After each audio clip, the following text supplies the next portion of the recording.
সবাই কেমন আছেন? আপনি মেসেঞ্জারে আপনার প্রিয়জন বা যে কারোর মেসেজ পড়বেন, সে বুঝতে পারবে না আপনি তার মেসেজটা দেখছেন। যেমন এখানে আমি হাই লিখছি, তার উত্তরটা কিন্তু এখানে দিয়েছে। এরপর এইখানে যে চিহ্নটা দেখতে পাচ্ছেন, মেসেজ দেখলে কিন্তু এই চিহ্নটা আসে, এই চিহ্নটা এখানে শো করবে না বা সে টোটালি বুঝতে পারবে না যে আপনি তার মেসেজটা পড়ছেন।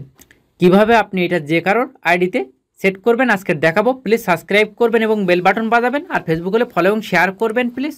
আপনি মেসেঞ্জারে আসার পরে যার আইডিতে এটা করতে চাচ্ছেন তার আইডির উপরে আপনি ক্লিক করবেন। ক্লিক করার পরে আপনি এইখানে ক্লিক করবেন। নিচের দিকে আসার পরে এখানে রিড রিসিভ, এখানে আপনি ক্লিক করবেন। ক্লিক করার পরে এখানে যে শো রিডার অফ রিসিভ, এখানে আপনি এটা শুধু অফ করে দেবেন।